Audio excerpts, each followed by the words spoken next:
তো আমাৰ আজি আপোনালোকক জনাবলৈ পাই সুখী হৈছো যে ৭ আগষ্ট ২০২৪ বৰ্ষত ৰাজমাই শিৱসাগৰ ৰাজমাইৰ ৰূপা ঘাচি বুলি ব্যক্তি এগৰাকীক তেওঁক মানে বিষাক্ত শংকচুৰ সাপে দংশন কৰিছিলে আৰু তেওঁক মানে যেতিয়া দংশন কৰিছে ৰাতি ১টা বজাত আছিলে আৰু তেওঁ শুই থকা অৱস্থাত তেওঁক দংশন কৰিছিলে আৰু তাৰ পিছত দংশন কৰাৰ পিছত তেওঁলোকে খুব ততাতয়াকে আধা ঘণ্টাৰ ভিতৰত মানে ১:৩০ ৰাতি ডিমৌ চিকিৎসালয়ত ভৰ্তি হয় গ্ৰাম্য চিকিৎসালয়ত সেই সময়ত আমি তৎক্ষণাত আমাৰ দুজন ডক্টৰ আছিলে কৰ্তব্যৰত ডক্টৰ ৰেণ্টু গাম তেওঁ এণ্টিভেনম বেজী প্ৰয়োগ কৰে কিন্তু যিহেতু যিটো সৰ্পটোৰ যিটো আছিলে মানে পোৱালি সাপ আছিলে সি গোটেই বিষখিনি মানুহগৰাকীক ঢালি দিছিলে সেইকাৰণে তেওঁক এণ্টিভেনম দিয়াৰ পিছতো ৰিকভাৰী নোহোৱা দেখি পেলাই আমি যেটো আমাৰ টাই আপ হস্পিটেল আছে প্ৰাইভেট হস্পিটেল ডিমৌ আমাৰ প্ৰগতি হস্পিটেল ব্যক্তিগত প্ৰগতি হস্পিটেল আৰু চুকাফা হস্পিটেল এই দুখনত আমি টাই আপ কৰি থোৱা আছে খুব ৰেহাই মূল্যত তেওঁলোকক আইসিইউ সুবিধা দিবৰ কাৰণে কিন্তু তেওঁক কালক্ৰমত আইসিইউ বা ভেন্টিলেশ্যন যেটো মানে কৃত্ৰিম শ্বাস প্ৰশ্বাসৰ প্ৰয়োজন হৈছিলে আৰু যেহেতু আমাৰ ডিমৌ হস্পিটেলত সেই ব্যৱস্থাটো নাই আমি প্ৰগতি হস্পিটেলত তেখেতক স্থানান্তৰিত কৰা হৈছিলে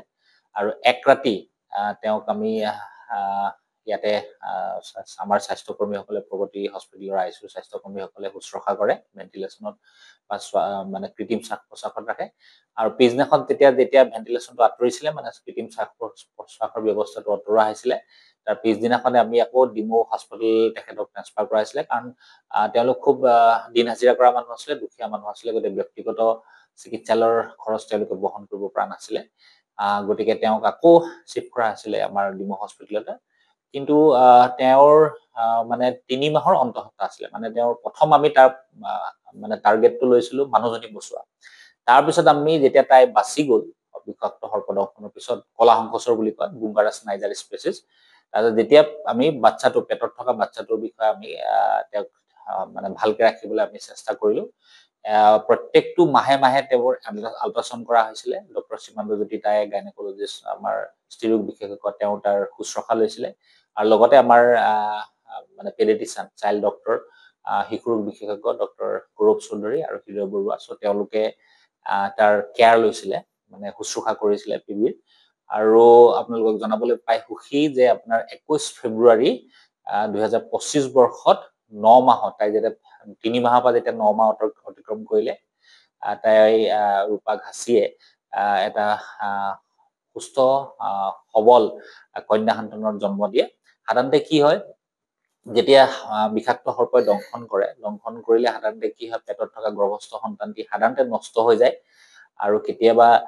কি হয় জন্ম হলেও তেওঁৰ সেই গৰ্ভস্থ সন্তানটি মানে বিসংগতি থাকে কিছুমানৰ হাত নাথাকে কিছুমানৰ ভৰি নাথাকে কিছুমানৰ মূৰটো ডাঙৰ থাকে তেনেকুৱা ধৰণৰ বিসংগতি দেখা দিয়ে আৰু সেইবাবে আমিও চিন্তিত আছিলো যে